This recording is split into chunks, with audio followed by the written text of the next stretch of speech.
Hey everybody, it's Jeremy again here in the high country, and I just wanted to thank you first for tuning in, and second, our last video, we talked about why the high country and why people are flocking to the area, both for primary homes and also second homes. This time, we're going to get much more personal. Personal? Personal how? And hopefully answer the question, which town is right for you? So we'll talk about, because each of them have their own vibe and a different flavor, whether it's beach, Blowing Rock, Banner Elk, you name it. We're going to dive in now.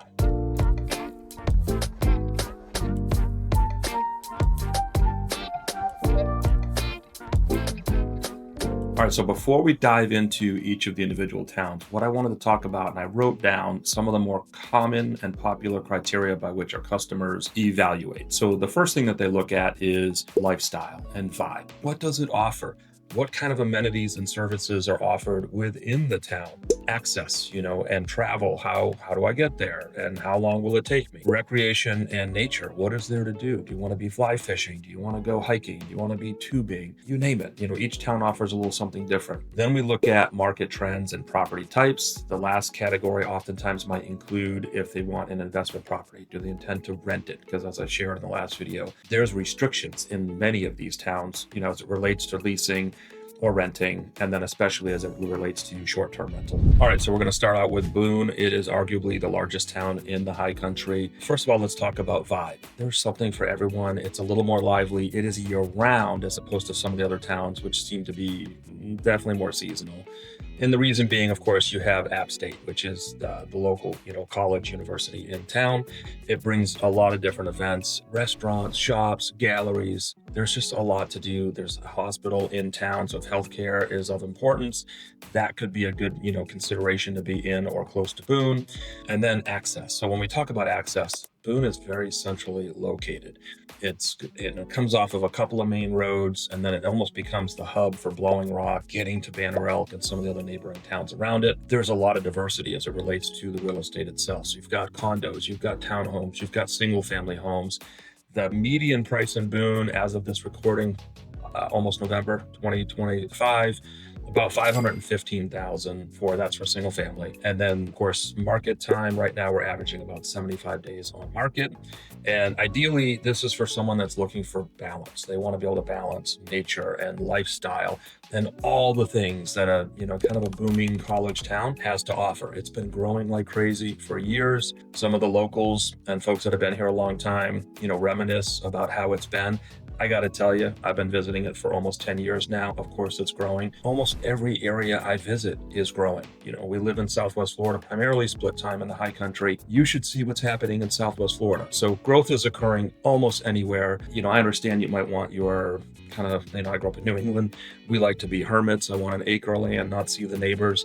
That's getting harder and harder to do in most areas. All right, so the next town we're going to talk about is Blowing Rock. And let me just tell you, this is like a storybook kind of town. The first few times I went, once was in the wintertime, and it was just flurrying. And honestly, you would have thought, or I would have thought, I was on the set of a Hallmark Christmas movie. I mean, it really is that picturesque. It's walkable downtown. It's a bunch of great restaurants. You do have art galleries, and there's kind of this cafe culture. Access, it's right off the Blue Ridge Parkway. It's real close to Boone, super accessible to Boone. In terms of real estate, it's a little more boutique-y. You do generally have smaller lots. You do have some condos. You have some townhomes, and then the bulk is, of course, single-family homes. This is ideal if you're looking for that charm, if you're looking for a slower pace, but still having a lot of amenities and more so around outdoor activities. You're right off the Blue Ridge. You've got many overlooks. You've got tons of hiking. And again, the restaurants are really fantastic in Blowing Rock. All right, well, now we're going to talk about Banner Elk. And let me just say, this is kind of I want to say luxury, but it's not upscale and snooty in that sense. It's much more relaxed luxury. It's what we love about the area. It's also what we loved about Southwest Florida versus the East Coast of Florida. So Banner Elk, it sits in between Sugar Mountain and Beach Mountain. It's nestled between effectively these two large ski resorts, but it brings a lot of restaurants. There's some wineries locally. You've got breweries if you're interested in that. And then downtown, it is like a foodie scene. So I made a video last year. We actually pulled it off after Halloween. We've relaunched it on the channel. But even since then, more restaurants have come into town. So if that's the kind of thing that you're looking for, super walkable downtown Banner Elk.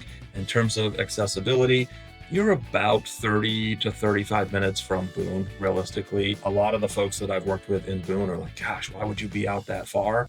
I'll be honest, for us, we wanted the elevation. So we bought on beach, which is just beyond Banner Elk, and we'll talk about that here in just a minute. But it captivated us, and that's the thing. When you start to drive around and look at these different neighborhoods or different communities, something's just going to speak to you. And then that might be how you determine or start to narrow down your search.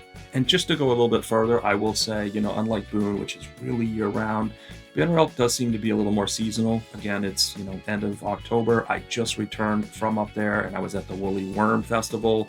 It's a big deal in Banner Elk. So it's a little more seasonal in that respect, but in terms of the types of homes, you've got everything. Condos, townhomes, single family, you name it. You're surrounded by a lot of luxury neighborhoods. Many are gated in this area. But depending on what you're looking for, this could be a really good fit. All right, I'm going to talk about Beech Mountain and Sugar Mountain kind of together, but they are some differences. So again, these sit to either side of Banner Elk. Beech Mountain is a little bit further. It's past Banner Elk. Some things that people like about Beech Mountain is there's a few restaurants on the mountain. So you don't have to go all the way back down into Banner Elk. You can go to Brick Oven. You can go to Bullwinkle's. You can go to Alpin Inn. There used to be the Jalisco. That's since closed. Has its own coffee shop, First Chair. So there's a lot to do on the mountain. Sugar Mountain is very similar, except there's really no commercial presence on the mountain itself, which is something that other people really enjoy. So depending on the flavor, again, each has its own vibes. They both have ski resorts. You've got breweries at the resorts. You've got restaurants, of course, at the resorts. And again, Beech Mountain has a little bit more. So why would you consider these? Of course, if you like to ski, you have ski in, ski out properties. You've got shuttles that circulate throughout these mountains, depending on where you are. So if you want to ski in the wintertime, if you want to mountain bike in the summertime, there's tons of trail systems on both of these. Disc golf, I think, on both, for sure at Pinnacle Inn on Beech, and I know there's one on the backside of Sugar. So there's a lot to do when you think about that. And of course, just like the other towns, you've got condos, townhomes, you've got single family homes. The views can be spectacular. And there's always a premium paid for view. So if you have a house that's kind of a tree house, it's in the trees and you feel secluded, that's amazing. But if you have another one where you get a little bit more of a long range mountain view, there's definitely going to be a premium for that. You'll also hear people talk about seasonal views. Do you know what those are? Yeah, they're winter views. Basically, when all the leaves fall off the trees, you get to see the mountains. So it's really, while I call it seasonal, it's the shortest season of the year. All right, so now let's talk about Valley Cruces, and I'll just kind of say more rural areas as a whole. You're going to get more land, potentially. It's going to be a little further from most things. It has a quaint, small town kind of feel. In Valley Cruces, you do have Mast, the original Mast general store. Super cool to walk through there. They still got like candy in the buckets. In fact, I bought one of my favorite mugs at Mast. It said, "I'm not a control freak, but you're doing it wrong." I absolutely love that mug. It hits home probably a little too much. But these towns, like if you want to be off the beaten trail, not have as much traffic around you, you're willing to drive a little bit further, the views can be just as spectacular. If you want more land, larger home sites, larger homes in some cases, this is all available to you. And I'll just say, who's it for? If you're looking for a simpler lifestyle, maybe a little more seclusion, being more in nature, like these areas can be really good opportunities for you. All right, so now let's talk about how do we match what you're looking for. So if you're looking for amenities, you probably should be leaning towards Boone and Blowing Rock. If you're looking for the resort lifestyle, Beech, Sugar, Banner Elk, really good places to consider.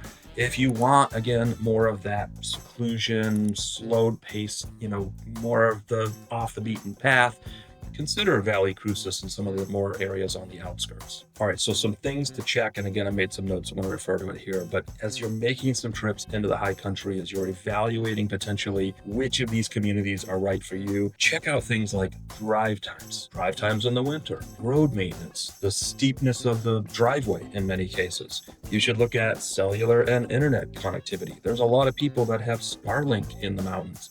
So if you're unfamiliar with that, that's internet, high-speed internet rather, through Elon Musk and SpaceX. You probably need to consider things like how close is the grocery store? Where do I get gas? Or again, depending on your situation and your concern level, how close am I to the hospital or other healthcare type facilities, clinics, etc. If you're interested in rental, what are the zoning restrictions? Are there deed restrictions? Are there HOA differences? So these are all things that you're going to want to consider as you start, really evaluating where in the high country could be a fit for you. All right, so now that we've talked through some of these mountain towns, do one or two really stand out? Do they resonate with you? If so, do me a favor, drop them in the comments. I'll try to prioritize digging in a little bit deeper based on who's looking for what information. I'll get out there hopefully with the camera. We'll do some trips, we'll do some tours, whatever it might be. And if you would, please share this with anybody that's looking in the high country. Schedule some time with us if you want to talk. We'd love to help you with your property search. Please like, subscribe to the video, and we'll see you the next time around.